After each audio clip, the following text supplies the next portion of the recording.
Hi, Mindscape artist, Candy here. I help people change their mind one thought at a time. And one of the ways that I do this is through the use of astrology. Astrology is not about telling the future.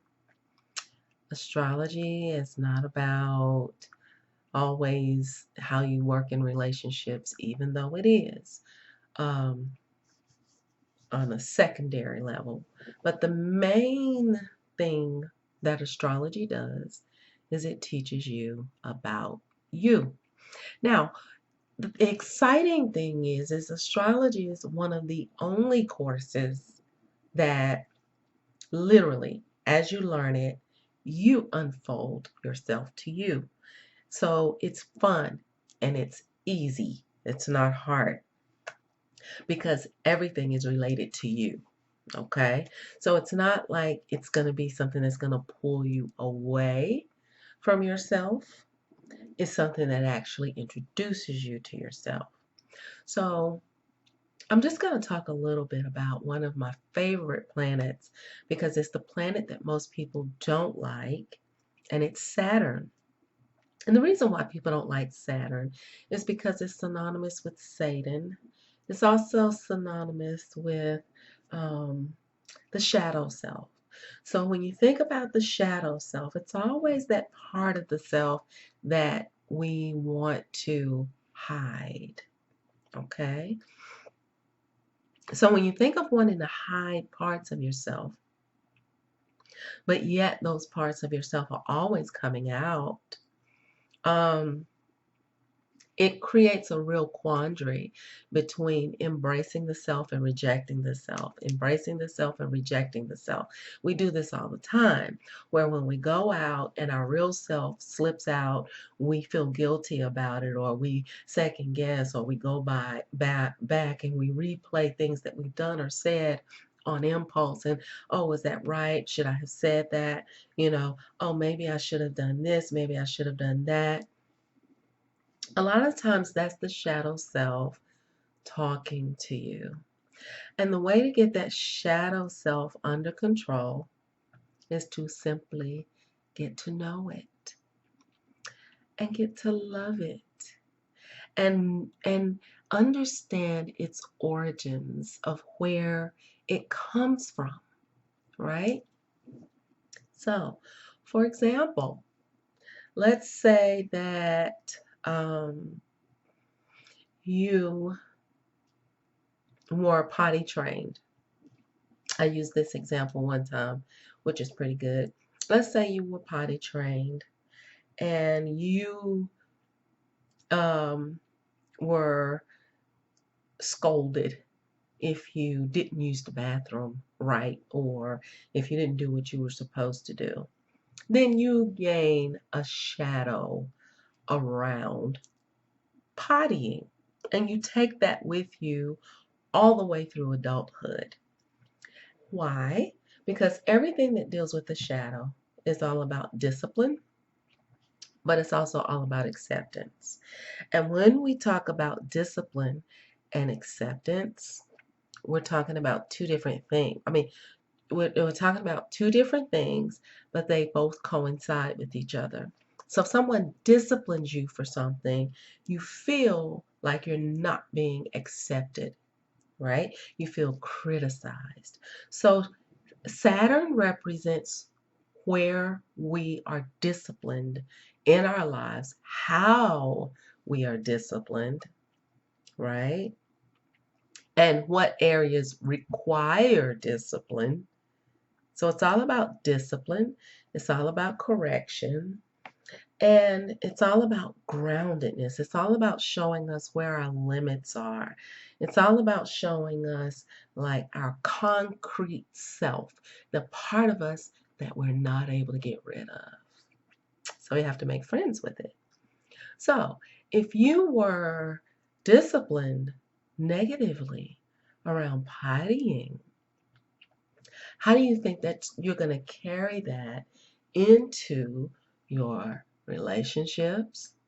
Just think about how many issues people have around going to the bathroom. Pottying is probably one of the first things that we're taught. We're also taught about shame around elimination, around how we how we do it and our habits around it, right? So when you start a relationship, one of the first things you think about is, you know, am I going to be able to shit in front of this person? Am I going to be able to fart in front of this person? Um, and the reason why I'm using this is because, again, it is a great example of one of the things that we try to hide. And it's a very innocent thing. It's not like, oh, I'm going to hide that I fantasize about murdering people. It's simply just a pottying thing, right? But because so much shame sometimes is created around it, we blow it up. We make it into a big deal. Now think about that. Okay? Think about that. Think about how we all have to eliminate. We all have to pee. We all have to, you know, pass gas. We all have to have bowel movements. If you're not doing any of those things, you're dead or dying, right? So it's a very positive thing to do it. But everybody tries to hide it, right?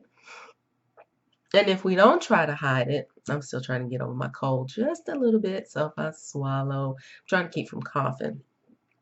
So if you are very open about it, that could be a defense as well. Like you want to hurry up and be open about it and get it out of the way. Okay? Now take that same feeling, take that same concept.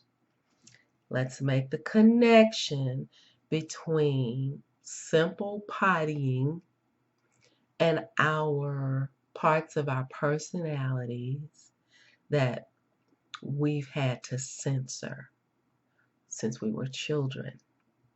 Okay? What is it that you've had to censor, right? If you're too hyper naturally, you've probably been told you need to calm down. If you're too calm, you're probably told you need to express your emotions more. If you're too curious, you probably were told you ask too many questions. You just need to just take life for what it is and just accept it. If you're too mouthy, you've probably been punished for talking too much, talking back when all you were trying to do was get clarification. Okay? When we get disciplined as a child, how it's done is extremely important. Because what happens is when we get disciplined, the urge to do the things that we are disciplined for are so strong that we learn how to work around them. Okay? We want to escape punishment. How can I escape punishment and still do the things that I'm told are bad or inappropriate? So we create this whole life around this shadow. And when we do that, now the shadow gets bigger and bigger and bigger. We want to protect this shadow. Why? Because this shadow lets us do what we want to do without being disturbed. I don't have to be punished. I've worked out a plan how I can do this, right? So now we got to be in a relationship. Well, in a relationship, it is the shadow self that often gets rejected in the relationship. This is the key. And this is why relationships activate the shadow more than anything. And this is why it is key to embrace your shadow, present your shadow, love your shadow, figure out how to integrate your shadow. Okay? Now, in order to do this, it requires discipline. Nothing wrong with the shadow self, but you have to have discipline around it. So this is what Saturn comes to teach us. So you can't shake the devil off. You can't stomp the devil out. There's no such thing. You have to live with the devil. Okay? You have to become acquainted with the devil. Now, when I say that, I'm not talking about your church devil that you've grown up with. I'm talking about strictly your shadow self, the things that you were told were bad about you. Those things that you were told that were bad about you are the very things that you judge in other people. They're called projections.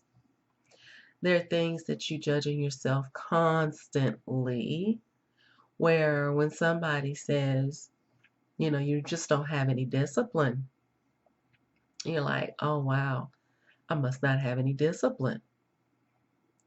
I need to create a disciplined shadow so that I can pretend that I actually have discipline when I don't. Okay? Now, what is the lesson here? The lesson is if you get the message that you don't have discipline, number one, that's a lie. What you need to hear is that I still have some growing to do, some developing to do around discipline. So, although Saturn can be interpreted as the devil, as Satan, as the shadow, what it's actually here to do is to be the great teacher. So that's what Saturn is. It is the great teacher. You cannot teach yourself within the shadow if you're constantly trying to hide the shadow. The shadow is your teacher. The shadow is your teacher. The shadow is your teacher. I'll give you another example. Ever since I was a kid, I've always been interested in astrology. That was my shadow. I had to hide it. I had to. Now, my mother is not strict at all, even though she believed that everybody had to be, a particular way, but due to religion. She really was a very lenient person behind closed doors. So she knew we all had interests that weren't always accepted by the masses. And she allowed us to engage. But we were so conditioned anyway that we knew that no one would understand. So by the time I was 21, I was very well into astrology. And I just learned to keep it as my own little inner world. And what I used it for was, since I knew it so well, I would just watch people's behavior. And I would say, wow, I bet they have Mercury in Gemini, or I bet they have their moon in Aquarius, or I bet they have Saturn in the eighth house, because you learn to hear language and speak and thoughts. There's certain phrases that people will say that will clue you in. And I'll give you an example. So my moon is in eighth house Scorpio. Eighth house Scorpio is all about mysteries and, you know, um, taboos, sex, um, other people's resources, things like that, right? So if you listen to my speech, I love the ID channel. I love murder mysteries. I love all of those things, right? I can just binge on all of them for days. And, it's so bad that I have to take a fast from it, because when I get ready to manifest something positive, I can just automatically be comfortable with scenes of ID stuff coming into my mind. It doesn't make me feel uncomfortable. It's a very inquisitive thing. At one time, I used to study serial killers' birth charts because I was like, I want to know if there's something intrinsically different about a serial killer's birth chart and a non-serial killer's birth chart. There absolutely is none. Okay, that's a whole nother topic. Astrology teaches you so much compassion for people, where when you look at people and you say, oh, they're so despicable, they're so this, you get to look at people's charts and you get to say, oh my God, I have that placement, right? Because astrology and your birth chart is also about your upbringing, your environment, your culture, okay? But back to what I was saying, um, when I would watch people, it would bring to life a whole nother dimension for me. So I was comfortable with that shadow. Very, very comfortable. And I was able to study in depth without interruption. People weren't asking me dumb questions. They weren't calling me witch and they weren't saying, ignorant things. And I just had a ball for years just doing this in the shadows, right? But if somebody would say something, I wouldn't really say much. But eventually, people started noticing. When social media came out, people started noticing, and they would ask questions, and they were trying to draw me out, and I was like, no, I mean, I'll talk to you, but I don't want to talk to like a whole group of people, you know. And I was just in the shadow, in the shadow.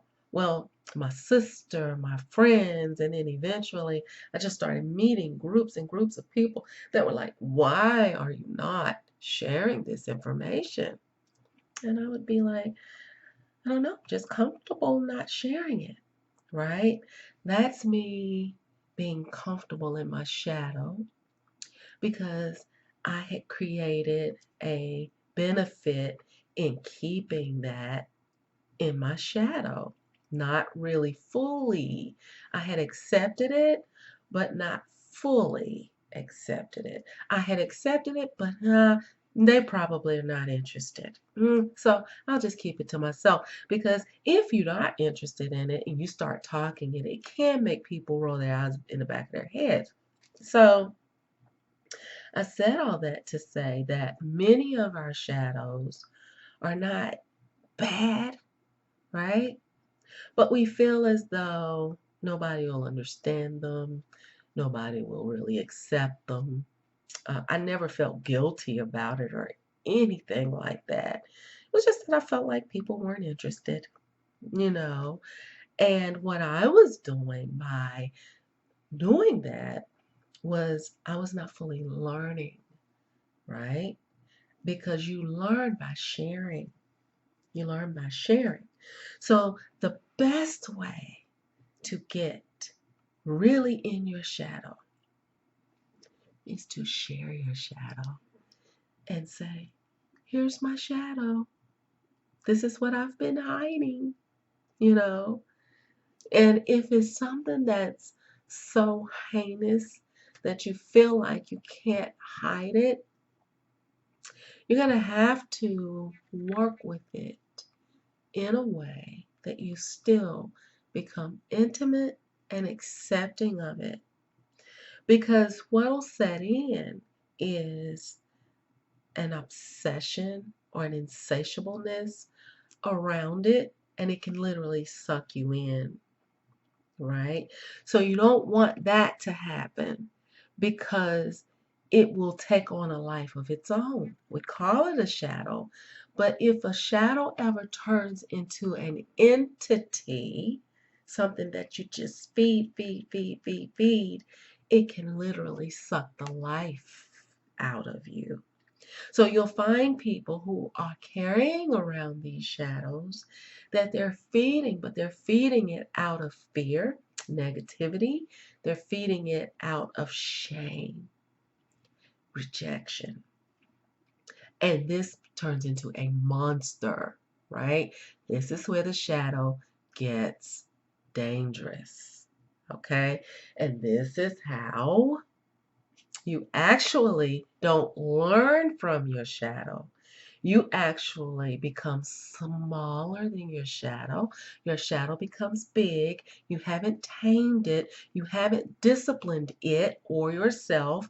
You have not done the work of correcting, growing, and becoming strong and expanding through your shadow, right? So then you feel like, I need to get rid of the shadow. And then what happens is you become judgmental of other people when you notice their shadow looks like your shadow. What are you doing with that shadow? I can't believe you have that shadow. How dare you bring that shadow around me, right? Because you don't want them to see your shadow. This is the unevolved shadow, okay? Now, the reason why I'm bringing Saturn in here is because you need to find out where Saturn is in your chart. You have to Google it. I had a little sign up of signs, but I don't even know where they are, right? So, I had put them down, but okay, here it is. I don't know if you can see it. This is the symbol of Saturn, right? It's like a little H. I'm trying to coordinate with the camera. It's like a little H with a cross on it. And Saturn is all about the truth. But what do we do with the shadow? It's about the truth. But what do we do with it? We hide the truth, right? We hide the truth. When you hide the truth, what happens is you send mixed signals to your subconscious that you don't like what's true about you. So then you assert your conscious self into a group, but your subconscious self is saying, I don't accept me. The group is tuning into your subconscious and they reject you. And you say, I don't know why they rejected me. I was so nice. I was so sweet. I did everything. I volunteered for everything. And I gave everybody money. And I told them they could come to my house. I opened my doors to them. I gave people rides. I fixed food. I did everything. And they still rejected me because you have not embraced your shadow. So think about where Saturn is in your chart. If Saturn is in your first house, you're going to be very self-conscious. If Saturn is in your second house, you're going to feel very protective over your material goods and things. That's mine. You're going to be very possessive. If Saturn is in your third house, you'll be very defensive about your opinions. This is what I think, and if you go against it, you're going to have something on your hands because I'm not budging. If you have Saturn in your fourth house, you're going to feel a little bit disconnected from nurturing. You're going to feel guilty about asking for help. You're going to feel like you got to do everything on your own, and you're not going to self-nurture yourself. You're probably going to try and nurture other people while denying the nurturing within yourself. If you have it in the fifth house, you're going to hamper yourself and keep yourself from being childlike and creative. You're going to be thinking like, oh my goodness, that's so silly. No, I'm not going to finger paint. Oh my God, that is so silly. The seriousness is going to come out in you. It's going to hamper your creativity, right? If you have it in your sixth house, you're going to be very serious about your job, about the way you do things. You might even be a little bit OCD because the sixth house is all about systems and how you do things. and how things operate. You may suffer with a little bit of constipation as well because the sixth house represents the digestive system. The fourth house represents the stomach, which is Cancer, but the sixth house represents the whole digestive system. So if you have Saturn in your sixth house, you may feel like, oh, you know, that concreteness, that heaviness is in your system. And you may feel like you need to have colonics a lot, or you may feel like you're just, stuck in your digestive system some kind of way. If you have Saturn in your seventh house, you're going to have some high expectations around relationships, right? I have Capricorn in my seventh house, and Saturn is the ruler of Capricorn. So I can identify with that a little bit. But if you actually have the planet Saturn in your seventh house, you're going to have a lot feeling of a lot of responsibility to your relationships and your partnerships. Like you're going to feel like that you have to bear the burden of something, and you may become very resentful and project that shadow out onto your partners if they don't reciprocate that. Oh, I'm always very responsible in my relationships and I always do what I'm supposed to do. Why can't you do what you're supposed to do? Right? That's Saturn in the seventh house. Saturn in the eighth house is all about other people's resources. It's all about sex. It's all about the reproductive system. So you may have a few blockages around there. Maybe a little bit sterile. You may have a few rules. You may have a few limits. You may have a few boundaries.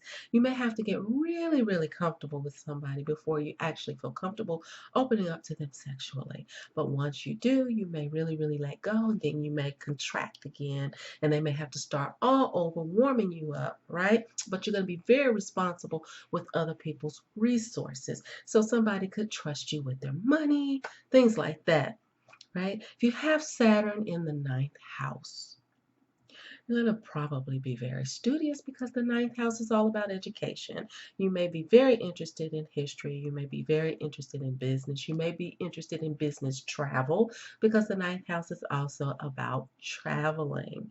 So if you can just see how this is going around the whole house, if you have it in 10th house, like I do, you may be very ambitious about your public image and your career, right? Because the 10th house represents your public image, your career, what you do for a living, right? And you may feel like, okay, I got to get the show on the road. I got to do what I got to do. I got to climb the ladder of success, and nobody's going to do it if I don't do it. I got to be responsible. I got to be the one that comes to work. I got to be the one that does the work, and I got to be the one that everybody counts on. Hey, I'm at work. We're a team. We got to do this. If we don't do this, then it's not going to get done, right? So that, oh, I'm concerned about how that look. I have integrity, right? So that's the self-righteous part of Saturn in 10th house. How do I appear, right? No, this is not the time to do that. When I'm with my friends, I'm going to cuss, I'm going to cut up, I'm going to laugh, I'm going to but when I go to work, I might do that with people I'm comfortable with, but I have to be appropriate, right? That can come off as two-faced, but to the person who's actually got that placement like I do, I'm really serious about that. I'm like, there's a time and a place for everything. Everything has a season, right? There's a way to be in everything. Everything needs to, when you're at home, do what you got to do. If you're having a cookout at your crib, have a great time. If you're at a business cocktail party, we may need to do that a little bit differently, right? Now, you go around into the 11th house, you put a lot of responsibility on your network, your friends, your group. 12th house, Saturn in 12th house is pretty hard because you have concreteness mixed with water. You have reality mixed with spirituality. You have what you can actually see mixed with an energy of something you just can't see.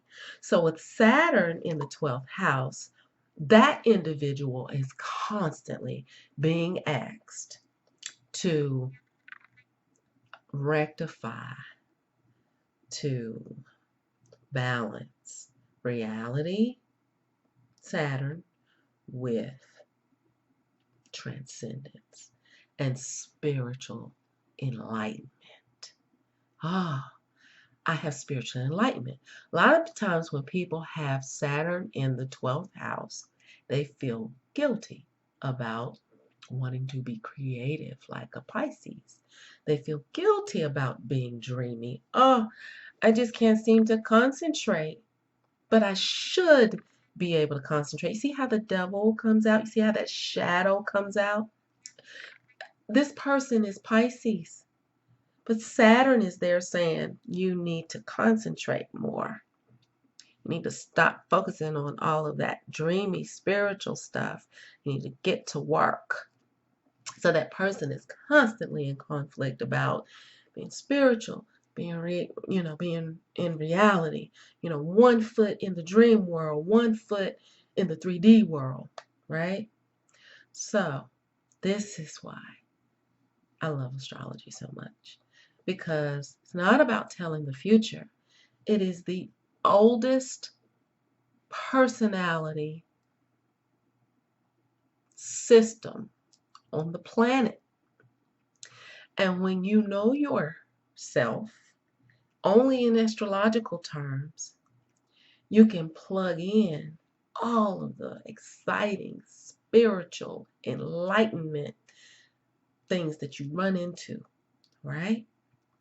And you can free yourself in those areas, right? And you can take that spirituality and that growth and that conscious expansion that you have. You can just sprinkle it all in your chart, and you can just say, this is how you rise above your chart, right? You transcend your chart. The chart is just the lens that you look through, right? But you can change that lens any way you want to change it, right? You're not bound to that, right? It shows you your tendencies. So I said all of that to say, find out where your Saturn is. That's the first place you're going to begin to do your shadow work. And you'll be able to see it. Do you need astrology? I always say this. No, you don't need astrology. It's just fun. Okay? You can do this all on your own. You know what it is that you're ashamed of and what you try to push down. But if you see it in your chart, you're like, oh my God. What else it shows you is its relationship to other planets. So you'll see where your shadow self is, and then you'll see where Saturn is forming aspects to the moon, which is your emotions, or to Mars, which is how you fight, or to the sun, which is how you identify yourself. And then it adds a whole nother layer to your story. And you say, oh my God, my shadow self is all about my public image and what people think of me and how I present myself. But it's also square my moon, which means that I have a hard time expressing my emotions.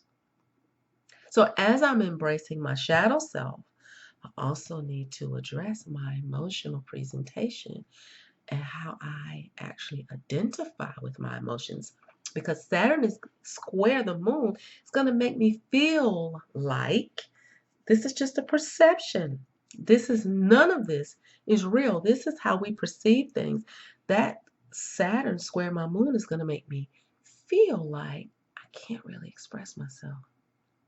Because that Saturn is always like, before you express your emotions, let's check and make sure everything is okay. Saturn is the governor of the chart. We're going to govern you and see how you're acting, see how you're behaving. So whenever people are rebelling, you can always look at their shadow and see what they're rebelling against. Okay? When I first came out into the working world, I was an entrepreneur. I was an entrepreneur for over 20 years. before I actually came into organization. Why? Because nobody's going to tell me what to do. I'm going to be my own boss. I'm going to make my own hours. Nobody's going to tell me what to do. I was running away from that discipline, that shadow self. But what entrepreneurship taught me is that if you don't work, you don't eat. You don't get any benefits. You don't get health care. You don't get dental care. You don't get any of those things. So, entrepreneurship, I went into it thinking I was going to escape the discipline and the concreteness of an organization. I ran smack into disciplining myself, Saturn, discipline and correction. Because the first time I didn't pay my taxes and I owed over $1,000 and I was only 19 years old, I was like, oh, I got to get my taxes right. Right? So this is how the shadow works. Running from discipline, you run right into discipline. It's so funny. Which area are you running from discipline? Emotional control, work, friendships, partnerships, materialism? Depends on where Saturn is. So I hope that this was as fun for you as it was for me. As you can tell, I love talking about it, right? And it connects to everything you do. It connects to your coaching. It connects to your children. It connects to your job, your coworkers, the things you like, the things you don't like. It's like once you open yourself up, you just see a whole world in a whole different way. So those of you who want to know a little bit more about it, those of you who want to know a little bit more about yourself, all you got to do is just inbox me and let me know. It's nothing to be afraid of. I'm not going to work you to death. It's going to be actually something very fun and enlightening. Okay? Reconstruct the world by reconstructing your mind. Love your shadow self. Bye.